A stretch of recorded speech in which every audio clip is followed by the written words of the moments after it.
আসসালামু আলাইকুম প্রিয় দর্শক। একটা ভালো দল হিসেবে, আদর্শ দল হিসেবে, শিক্ষিত দল হিসেবে আমরা কিন্তু জামাতকে মনে করেছিলাম, বা অনেকে এখনো মনে করে।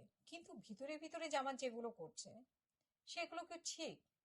আমি ধরলাম বিএনপি খারাপ, বিএনপিকে আমরা ভোট দিব না, কিন্তু জামাত ভাই, আপনারা যা করছেন, জামাতের ভাইরা, আপনারা মহিলাদেরকে অবমূল্যায়ন করেছেন, মহিলাদেরকে আপনারা আসন দেন নাই, সেটা ঠিক আছে, কিন্তু মহিলাদেরকে ব্যবহার করে আপনারা প্রচার প্রচারণা চালাচ্ছেন, বারে বারে আপনারা পাঠাচ্ছেন যে বিকাশ নাম্বার নিয়ে আসছেন, টাকা দিবেন। কেন ভাই? আপনারা তো মানে আপনাদের সে কনফিডেন্স নাই যে আপনারা ভোটে জিতে আসবেন। বিএনপি তো খারাপ, তাহলে বিএনপির সাথে আপনাদের প্রতিযোগিতা করতে, মানে সুস্থ প্রতিযোগিতা করতে আপনাদের সমস্যা কি? আপনাদেরকে এসব পথ বেছে নিতে হবে কেন? যেমন পোস্টাল ভোটের ক্ষেত্রে আপনারা একটা কারসাজি করার চেষ্টা করেছেন বা করছেন এখনো, সেই চেষ্টাও কিন্তু আপনারা সফল হয়ে যেতে পারেন, কারণ পোস্টাল ব্যালটের এসব ভংচং, এগুলো হচ্ছে মানে কি বলবো, বাজে শব্দ আসে, কিন্তু বাজে শব্দ ব্যবহার করতে পারতেছে না, যেটা আমি উপস্থাপনা করি, যেই কারণে আমি অনেক কথা বলতে চাইলেও বলতে পারি না। তো সেখানে আপনারা সেখানে একটা কারসাজি করার চেষ্টা করছেন, এবং যে সরকার যে হাইকোর্ট দেখাচ্ছে পোস্টাল ভোটের নামে প্রবাসীদেরকে অধিকার দিচ্ছে, এটাতে করে অধিকার আরো খর্ব করেছে, এবং প্রবাসীদের এই ভোটারের নামে সবচেয়ে বেশি ডাকাতি হবে প্রবাসী ভোট। এই পোস্টাল ভোটে হবে সবচেয়ে বেশি ডাকাতি, এটা লিখে রাখতে পারেন। ঠিক আছে, পোস্টাল ভোটে হবে সবচেয়ে বেশি ডাকাতি, এবং এই ডাকাতির পথটা সরকারই খুলে দিয়েছে। এটা প্রবাসীদের কোনো ভালোবেসে কিন্তু এটা করেনি, প্রবাসীদের জন্য কোনো সরকারের কোনো ভালোবাসা নেই। এটা হচ্ছে একটা ফাঁদ, মানে যাদেরকে জিতানোর উচিত তাদেরকে জেতানোর জন্য একটা ফাঁদ করা হয়েছে এটা। যখন দেখবে যে ওই যে শফিকুল আলম বলল যে নাকি তাদের ভোট গণনা করতে অনেক সময় লাগবে, কেন ভাই? ভোট গণনা করতে আপনাদের সময় লাগবে কেন? এই মানে আপনারা যাকে ঠিক করবেন যে এই দলকে আমাদের আনতে হবে, সেটা ঠিক করতে আপনাদের সময় লাগবে।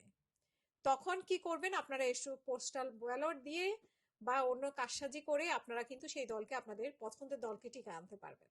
ঠিক আছে, তো পোস্টাল ব্যালট হচ্ছে একটা ভোট ডাকাতির প্রথম হাতিয়ার, হচ্ছে পোস্টাল ভোট।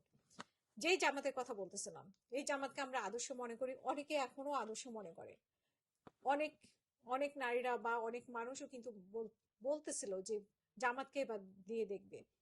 কিন্তু সেখানে এত মানে আপনাদের ভালো একটা বট বাহিনী হোক বা যাকে দিয়ে হোক, বিভিন্ন ব্রেন ওয়াশ করে হোক, মানে বিএনপি কে চাঁদাবাজ চাঁদাবাজ 1.5 বছর ধরে বলতে বলতে শুনতে শুনতে মানুষের কান ঝালাপালা হয়ে গেছে, তারপরেও কিন্তু আপনাদের একটা মার্কেট আপনারা দাঁড় করাই ফেলেছিলেন। তো সেখানে আপনারা কেন ভোট করতে, সুষ্ঠু একটা ভোট করতে আপনারা ভয় পাচ্ছেন? কেন আপনাদের এত কারসাজি করতে হবে? আপনারা একবার জান্নাতের টিকিট বিক্রি করছেন, এখন আপনারা বিকাশে টাকা পাঠাচ্ছেন, আপনারা এনআইডি নিচ্ছেন, আপনারা নারীদেরকে আপনারা প্রার্থী বানান নাই, কিন্তু নারীদেরকে আপনারা অনেক আগে থেকে বাড়ি বাড়ি পাঠাইয়া কাজে লাগাচ্ছেন। আমরা কিন্তু এগুলো, আমাদের কিন্তু খবর আসে, এগুলো কিন্তু আপনারা বলবেন না যে এগুলো আমি ফালতু কথা বলতেছি, বোকা কথা বলতেছি, এখন ভোট বাহিনী এসে আমাকে বকা দিবে, আমার মা বাবা, মরা মা বাবাকে কবর থেকে তুলে এনে গালিয়ে দিবে। তো আমরা আশা করেছিলাম যে বিএনপি একটা খারাপ দল, যেটা প্রতিষ্ঠিত হয়েছে, বিএনপি 15 বছর অনেক অত্যাচারিত হয়েছে, নির্যাতিত হয়েছে। আমরা যারা টকশো করেছি, আমরা তাদের অনেক নির্যাতনের কথা শুনেছি, কিন্তু তখন কিন্তু আমরা জামাতকে খুঁজে পাইনি। জামাত কোথায় ছিল? পরে জানলাম যে জামাত তাদের সাথে এক ধরনের মিলেমিশে ছিল, যেভাবেই ছিল। তারপরে 5ই আগস্টের পরে বিএনপি যে ইতিহাস তৈরি হলো, তাতে করে আমরাও বিরক্ত হয়েছি। তা আমরাও আশা করেছিলাম যে একটা ভালো দল জামাত একবার ক্ষমতায় আসুক, ক্ষমতায় আনুক, মানুষ আনুক বা আসুক। কিন্তু এখন আপনারা একবার জান্নাতের টিকিট বিক্রি করেন, একবার আপনারা এই করেন, একবার আপনারা মানে এখন জান্নাতের টিকিট শেষ, এখন আপনারা বিক্রি করতেছেন, আপনারা বিকাশে বিকাশে টাকা পাঠাবেন, এবং আরো কত যে আপনারা তো মানে বিনা সুদে অনেক ধরনের অফারে তো আপনারা দিচ্ছেন। তো সেখানে যত অফারই দিয়ে থাকেন, মানুষের উপর আপনাদের আত্মবিশ্বাস থাকা উচিত ছিল। মানুষ এমনিতেও আপনাদেরকে ভোট দিত। তো এগুলো কারসাজি করা তো কোনো দরকার ছিল না, আরো যে কত কারসাজি আপনারা করবেন, আরো কত কি ধরা পড়বে। তো তখন সে বিএনপি তো এক চাঁদাবাজ দল, আর বিএনপি কিন্তু এসব কারসাজি জানে না, বুঝছেন? বিএনপি কিন্তু এসব ব্যাপারে বিএনপি অনেক মানে অনেক পিছিয়ে আছে বলবো, যার জন্য আওয়ামী লীগ এদেরকে পিছিয়ে রাখতে পেরেছে, আওয়ামী লীগ বারবার এদেরকে বাদ দিয়ে ভোট করতে পেরেছে। কারণ বিএনপির আসলে এইসব কৌশলের মানে বিএনপি আসলে মনে করে না, আমার মনে হয় বিএনপি চায়ও না এরকম কৌশল করে নির্বাচনে জিতে আসুক।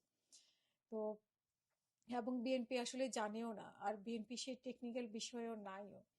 তো আপনারা সেই জায়গায় কিন্তু আপনারা এমনিতেই জিতে আসতে পারতেন, কিন্তু এখন হয়েছে কি আপনারা এসব কারসাজি করে জিতে আসবেন। তো আমরা যারা বুঝি এসব কারসাজির বিষয়, আমাদের কিন্তু আপনাদের প্রতি সেই শ্রদ্ধা থাকবে না।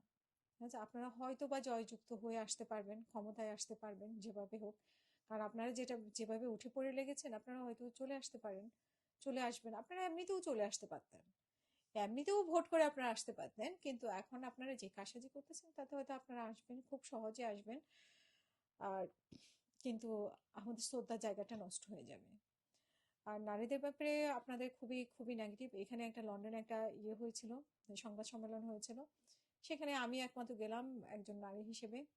সো তারপরে অবশ্য আমি মানে দেখলাম যে আমি একমাত্র নারী, আর কোনো ইয়ে নেই। আর আমি আপনাদেরকে ফোন করি, আপনারা আপনার নারী প্রোগ্রামে আসেন না নাকি, মানে আমি প্রোগ্রামে, মানে নারী প্রোগ্রাম দেখে আপনারা আসেন না নাকি আপনারা টক শোতে যান না, আপনাদের দেখে অনেক টক শোতে যান, সেটা একটা বিষয়। তো নারীদের ব্যাপারে আপনারা অনেক অ্যালার্জি আমার মনে হয়, তাই না?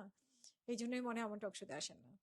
তো যাই হোক, কোনো সমস্যা নেই, আপনারা মা বোন, কথায় কথায় তো বলেন মা বোন, তো কথায় না থেকে কাজে প্রমাণ করবেন, কারণ নারী প্রার্থীরাই তো আপনাদের, মানে নারী কর্মীরাই কিন্তু আপনাদের জন্য বেশি কাজ করছে। নারীদেরকে অবহেলা করার কোনোই কারণ নাই আপনাদের। নারীদেরকে শুধুমাত্র ঘরে রান্না বান্না আর এইসব ভোটের কাজে বা বিভিন্ন প্রচার প্রচারণায় কাজে লাগাবেন, আর নারীদেরকে তুচ্ছ তাচ্ছিল্য করবেন, প্রার্থী বানাবেন না।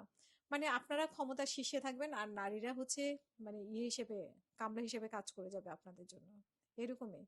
আর নারীরাও করছে খুশি মনে। যাই হোক, দেখা যাক, আত্মসম্মান থাকলে হয়তো বা করতো না।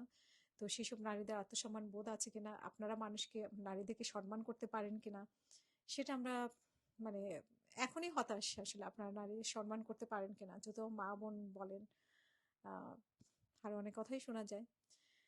তো দেখা যাক কি হয়, কে আসে কে জিতে। তবে কারসাজি না করে ভোটের মাঠে ভোটের যুদ্ধে যান, সেটা বরং সম্মানজনক হবে।